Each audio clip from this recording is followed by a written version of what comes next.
2026-27 rang bishini Bidhansabha budget अधिवेशन चेंगसाबै रोजाबमनि मार्च दाननि 13 सालमारिबो तै खालायजानाय मार्चनि 25 सालमारि जरा पुलानि साल विधानसभाव हास्तेफा इन्द्रसेना रेड्डी नाल्लो कक दारगमानि बिसिंतै budget अधिवेशन चेंगसाबै रोखा तै आसाल हास्तेफा इन्द्रसेना रेड्डी नाल्लो हास्तेनि हामक्राय रोखसाजाक सामंहु मुंग्रंगतै कक नारखा विधानसभानि बाजेट अधिवेशननि सालथामनि सालथिनि मार्च दाननि 26 सालमारि क्राकसाल हास्तेफा कगनार मनो रोखसाबै मन्त्री रतनलाल नाथ शाखा लाइतनै बेसि थामचि थाम रमै एमएलए तंगमानि जराब अबहाय कक खनायाखो मन्त्री रतनलाल नाथ आबोबाय बाक्सा हास्तेफा इन्द्रसेना रेड्डी नाल्लो विधानसभानि पहिला बाजेट अधिवेशननि साल बांला कक थाइबाय कक नारगमानि बागै हास्तेफानि आ कक नारग मुंनो बेबाक फाइसिंतै बरम रिवै कक नारखा मन्त्री रतनलाल नाथ तै कक नारगनानि थांगै बीजेपी हापा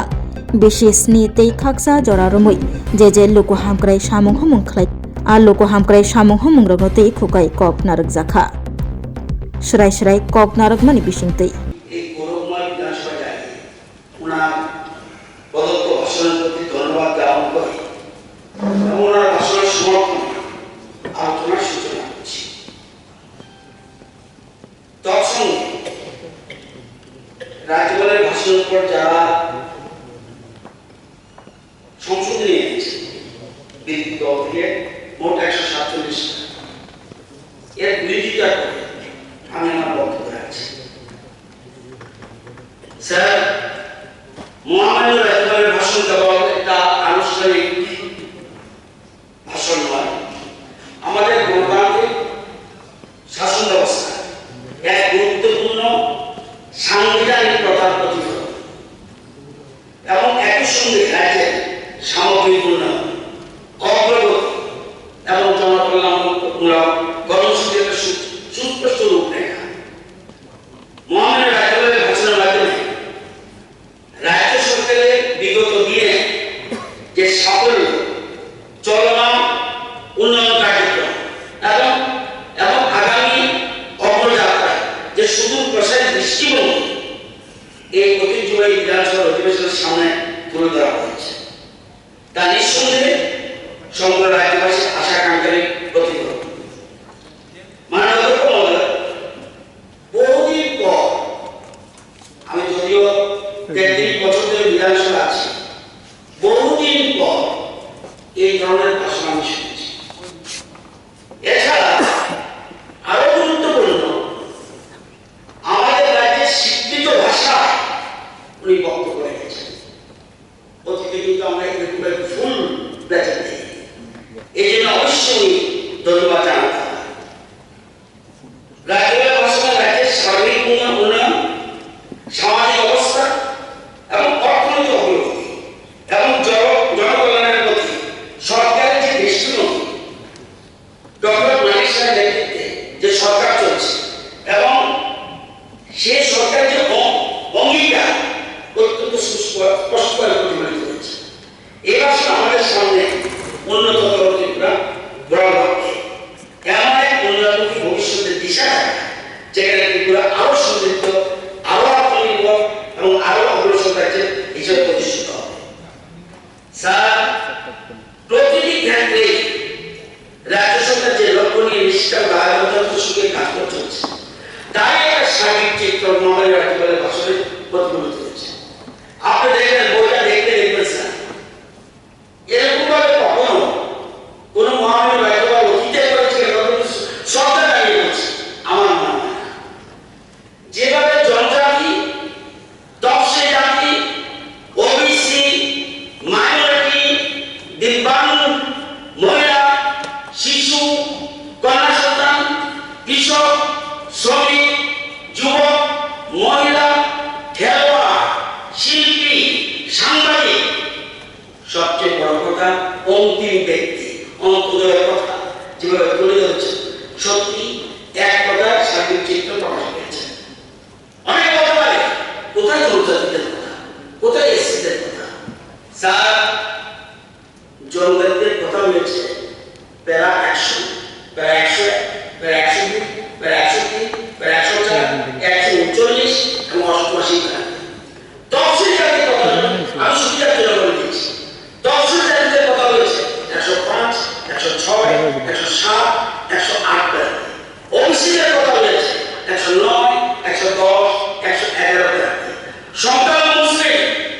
খ্রিস্টান, বৌদ্ধ, শিখ এবং জৈনদের কথা হয়েছে 112, 113, 114 দিলবান, অঙ্গদয়, অঙ্গি ব্যক্তির উন্নয়নের কথা হয়েছে 115। সবটা নিয়ে আমি তো বলছি, আমি 33 বছরের বিধানসভায় দেখিনি সমগ্র সম্প্রদায়ের কথা। সত্যি দীর্ঘ বছর পর রাজ্যের সবটা সারা বিকাশের কথা মহামান্য রাজ্যপাল তুলে ধরেছেন।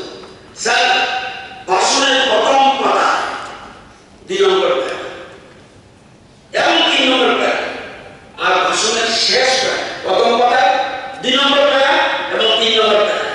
ভাষণের শেষ প্যারা 166 প্যারা, 168 প্যারা। কিভাবে রাজ্য এক ত্রিপুরা শ্রেষ্ঠ ত্রিপুরা হবে, বিকশিত ত্রিপুরা হবে, তার মূল শক্তি উনি বেড়ে দিয়েছেন এবং বিকশিত ত্রিপুরা হবে বলে উনি বুঝিয়ে দিয়েছেন আমাদের হাউসে যারা আছে যে আমাদের কিভাবে চলতে হবে।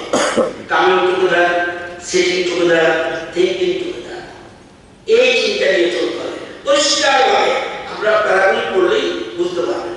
স্যার, এই মাসে 13 তারিখ মহামান্য রাজ্যপাল ভাষণ দিয়েছেন। তার পরের দিন অর্থাৎ 14 তারিখ আরেকটা অধিবেশন বিধানসভা হয়েছে। 13 তারিখ করেছেন, মহামান্য রাজ্যপাল ভাষণ দিয়েছেন।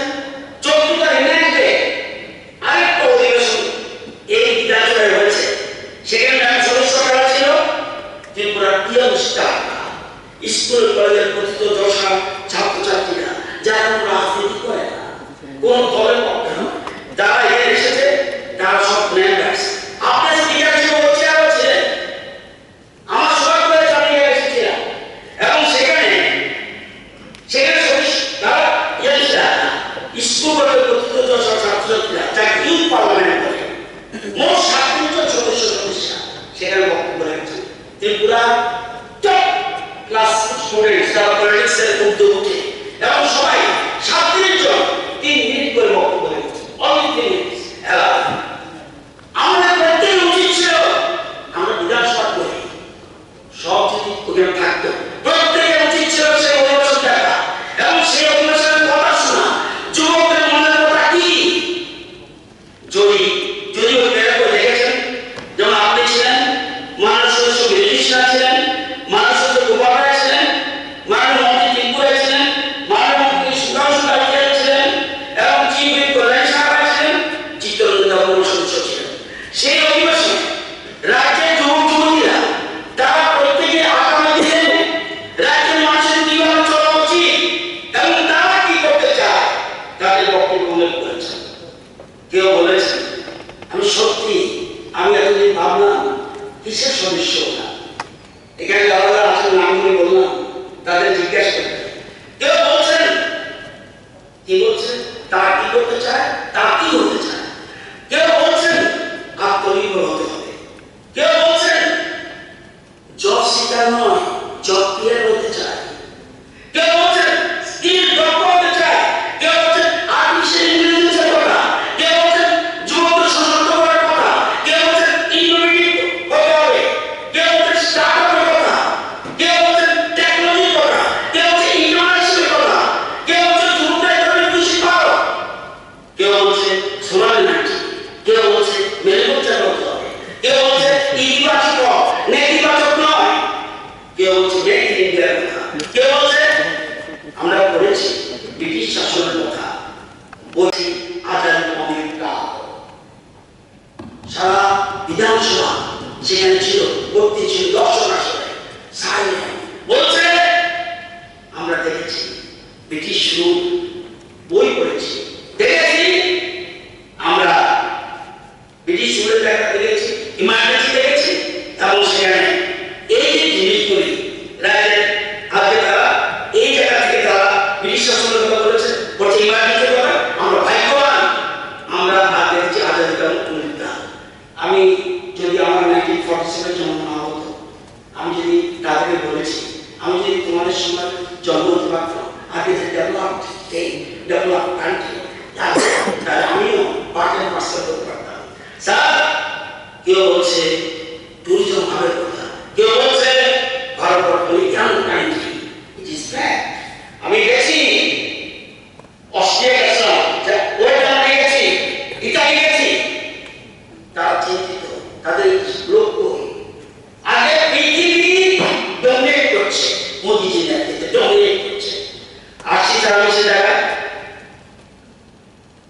সবার মধ্যে একই জিনিস, গত কয়েক বছরে দেশ এবং রাজ্যের কিভাবে অগ্রগতি হয়েছে, এই অগ্রগতিতে আমরা দারুণ খুশি। ত্রিপুরাকে এগিয়ে যাওয়ার জন্য বিকশিত ভারত করার কাজে আমরা সহযোগী হব, বলছে আমরা যুক্ত হব, যুক্ত হব। আজকে এই যে জিনিসগুলি আমরা লক্ষ্য করেছি। স্যার, আমার যে সিপিএ কনফারেন্স আমরা ডেকেছি,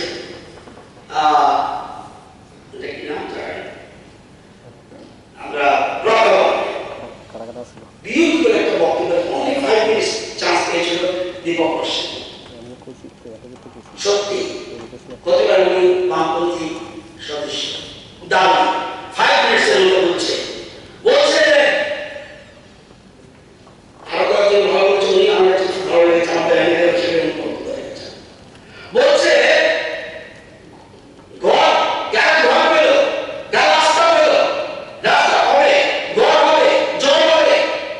কিন্তু আমরা কতজনকে খেলোয়াড় বানাতে পেরেছি, আমরা কতজনকে বিজ্ঞানী বানাতে পেরেছি, আমরা কতজনকে আমরা নতুন করে কিছু বানাতে পেরেছি, সেটা দেখতে হবে। কতজন খেলোয়াড়, কতজন বিজ্ঞানী বানানো, আমার এত ভালো লেগেছে।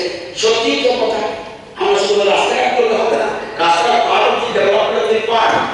স্যার, আমি একটা তথ্য দেখেছি, আমাদের স্পোর্টস মিনিস্টার এখানে আছেন, যা 3 বছর রেকর্ড যদি দেখি, 3 বছরে আমাদের রাজ্য 68 গোল্ড পেয়েছে।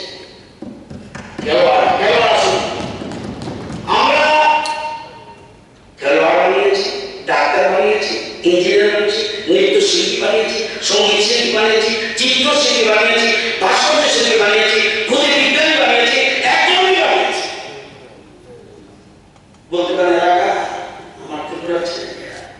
স্যার, টোটাল 31 বছর 199টা মেডেল, জানেন? গোল্ড 68, সিলভার 69 এবং ব্রোঞ্জ 62টা, টোটাল 199। ঠিক আছে, গোল্ড পেতে পারে, আমরা জানেন শ্রীপর্ণা জানা জিমনাস্টিক তৈরি করেছি, সে কি করেছে? আমরা খেলোয়াড় তৈরি করেছি, জিমনাস্ট করেছি। সিআরসিআই জিমনাস্ট, তার বাড়ি বাবরতলা, শ্রীপর্ণার বাড়ি কালীনগর, আগরতলা আরেকটা মেয়ে নর্থ গেটে আশিয়া দাস দাওয়াতে, সে আজকাল দাওয়ারও বানিয়েছি। আমরা আরেকটা দাস চিত্তরঞ্জন বাড়ি বানাইতে, তাকে দাওয়ারও বানিয়েছি। পান্না ভুইয়া মতিনগর সোনামরা, তাকে আমরা ফুটবলার বানিয়েছি। মনীষা উল্লাসী ক্রিকেটার বানিয়েছি, এবং সে 100টা জলদি চলে গেছে, এবং 23-24-এ she is the best all-rounder in India। সেটা আমরা ত্রিপুরা থেকে হয়েছে, এটা বুঝতে হবে। আমরা খেলোয়াড় বানিয়েছি। স্যার, রিক্সা চালকরা জুনুতে আমরা জুনু বানিয়েছি। আমরা রিক্সা চালকরা তানিয়া দাস, স্বামী চাকমা জুনু বানিয়েছি। উমা বেগম তাকেও দেশীয় জুনুতে, সুবেশ সরকার সাঁতাল, আজকে এইসব জিনিস বানিয়েছি। আজকে বলতে পারেন শুধুমাত্র এটাকে 7.5 বছরে কতজন ইঞ্জিনিয়ার বানিয়েছি? 10,000 জন ইঞ্জিনিয়ার। আইন বানিয়েছি কতজন? 131 জন, 113 জন। এবার শুনুন, আত্মনির্ভরতা করে ত্রিপুরা কি কাদের সময় হয়েছে? আমাদের সরকারের সময়। জানেন এই ত্রিপুরা থেকে পাস করে কত টাকা বেতন পাচ্ছে? 1,15,00,000 মাসে, প্রায় 1,15,00,000, প্রায় 10 লক্ষ টাকা মাসে। কোথায় কাজ করছে? আমাজন, বালি, এই ত্রিপুরায়। আগে ত্রিপুরা আছে ঋতিক সরকার 45 লাখ, 45 লাখ কত হবে? প্রায় 4 লক্ষ। ব্রাঞ্চ ইন্টারন্যাশনাল বিদেশি ব্যাংকে কাজ করছে। অঙ্গু 46 অর্থাৎ আমাজনে কাজ করছে 46 লাখ 4,000। অংশ 60 লক্ষ, প্রায় 5 লক্ষ মাসে। আগে এরকম ভাবে আমরা ইঞ্জিনিয়ার, ডাক্তার, ইঞ্জিনিয়ার বানিয়েছি। যদি বলেন আর কি বানিয়েছেন?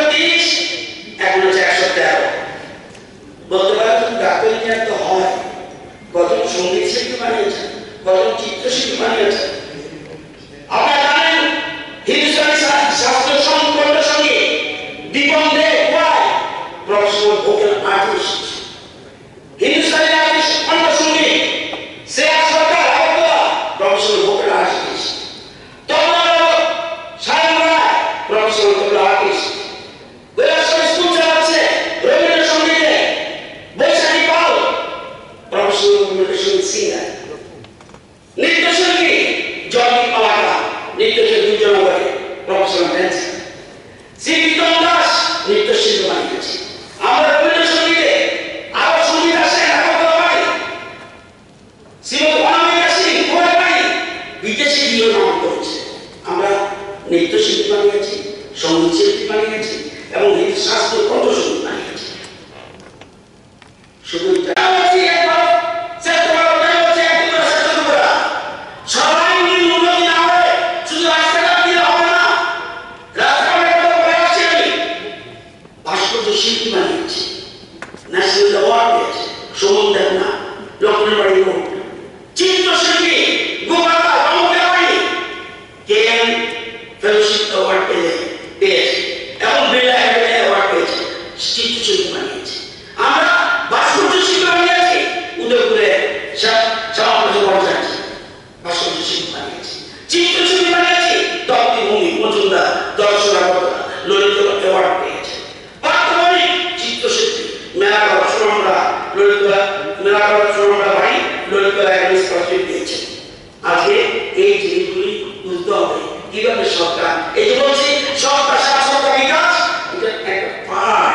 আপনারা জানেন খুদে বিজ্ঞানী বানিয়েছি। আমি দীপঙ্কর বাবুর কথাটা আমার কানে দিচ্ছিল, বাস্তবিক বক্তব্য এটা একটা বিউটিফুল বক্তব্য। আমি এটা শুনতে কোনো বলতে পারবো না, 5 মিনিটের মধ্যে বুঝিয়ে দিয়েছে ত্রিপুরা কি হওয়া উচিত, ত্রিপুরা কিরকম হওয়া উচিত, সেটা দেখেই আমি বলছি ত্রিপুরা কিভাবে চলছে। শ্রীমতী মধুরিমা দাস 2024-এ জাপানে গেছে, জানেন খুদে বিজ্ঞানী। তার কাজটা কি ছিল? National cooling structure for fruit and vegetables preservation, খুদে বিজ্ঞানী বানিয়েছে। সত্যি শাহ 2024-এও টেম্পারেচার কন্ট্রোল পিপিই কিট সে বানিয়েছে। মাল্টি ফাংশন ক্যাচেস জাপানে গেছে রাজেশ দেবনাথ। আজকে এই ধরনের আমরা খুদে বিজ্ঞানী বানিয়েছি। শুধু এটা নয়, রূপা দাস এনার্জি সার্কেল সিস্টেম ভ্রমণ ওদের বিজ্ঞানী খুদে বিজ্ঞানী বের হচ্ছে। আমার মাথায় একটা টুপি আছে, টুপি বানিয়েছে সেটা করে একটা বললো মাথায় টুপি দিলে কৃষি কাজ করবেন তো আপনার সোলার ফিটিং করে দিয়েছে, হাওয়া চলবে, আপনার মাথা গরম হবে না। যারা মাথা গরম হয় তারা আমার থেকে নেবেন, কোনো অসুবিধা নেই, সেগুলো দিচ্ছি আমাদের প্রাইসের বিজ্ঞানী। সুতরাং এই যে দীপানিকা দেয় ডিকম্পোজিং প্লাস্টিক এর নোবেল ট্যাকটিক, সেটা গোরখনা স্মার্ট হেলমেট সে বানিয়েছে সৈকত রায় চৌধুরী। আজকে এই জিনিসগুলি আপনাদের বুঝতে হবে এবং আপনারা জানেন ত্রিপুরা ছেলেমেয়েরা আজকে কোন জায়গায় গেছে। শুধু এটা নয়, এগ্রিকালচার বানিয়েছে, একটু থাকেন ইকোনমিক বানিয়েছে, এই যে বানিয়েছে আমাদের ত্রিপুরা ছেলেমেয়েরা আবিষ্কার করেছে। এতদিন শুনতাম ত্রিপুরাতে বিয়া হয় না, আমার কৃষি কলেজের ছেলেমেয়েরা বলছে ত্রিপুরা খালি রবীন্দ্র সঙ্গীত আছে 400, এটা রাজ্যের কৃষি বিজ্ঞান আবিষ্কার করেছে। I very proud. আজকে প্রচুর জায়গা পেয়ে ডিমান্ড, আজকে ফার্স্ট মিলেট কাউন্টের হিসাবে কাউন্ট, এই জন্য ত্রিপুরা উত্তম জায়গা কে আবিষ্কার করেছে? Tripura agriculture college. Baby corn চাষে প্র্যাকটিস এন্ড প্র্যাকটিস এর মানিটরিং কে করে, বাচ্চা চাষের ব্যবস্থা কে করছে? Tripura agriculture college. আমাদের এখানে সেগুলি হচ্ছে। আত্মনির্ভর কথা বলছি, আত্মনির্ভর কিভাবে করে? আমি শুধু ছোট্ট এই যে সেভেন গ্রুপ বাংলা ছিল, কটা গ্রুপ ছিল? গ্রুপ ছিল 4160টা, সংখ্যা কত ছিল? 39,948। আমাদের পিরিয়ডে কত? 54,627টা গ্রুপ, সংখ্যা কত? 4,89,415। বলতে পারেন এটা তো করেছে, পয়সা দিয়েছেন, ইনফ্লুয়েন্স করেছেন। রিভলভিং ফান্ড সঙ্গে দিয়েছে 4,26,00,000। আমরা কত দিয়েছি? 75,54,00,000। কমিউনিটি ইনভেস্টমেন্ট ফান্ড তাদের ফাইন্যান্সিয়াল বক্তব্য আছে। কমিউনিটি ইনভেস্টমেন্ট ফান্ড তাদের সঙ্গে কত দিয়েছেন? 27,55,00,000। আমরা দিয়েছি কত? 687,49,00,000। এমনি 1,08,000 দিদি সাফল্য লাভ কোটি দিদি হয় না। আজকে বুঝতে চাচ্ছেন আগে সরকারের সময় ব্যাংকে কত লোন পাই দিয়েছিলেন? 4,96,00,000। আমাদের সময় কত লোন পাই দিয়েছে 7 বছরে? 1,896 কোটি। চিন্তা করতে হবে, এই বিষয়গুলো বোঝা উচিত কোন জায়গায় আমরা আছি। আগে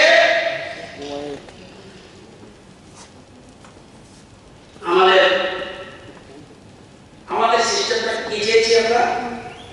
ইন্ডিয়াতে 2047 বিকশিত হবে, বিউটিফুল স্বাস্থ্যগুলো চাইছে এর আগে আমরা বিকশিত করে আনার জন্য।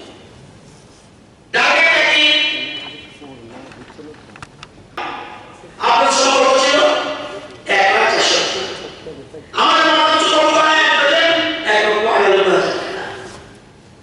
আমাদের 2030 সালে ব্যাংক কি 3,70,000 টাকা আমরা পেয়েছি।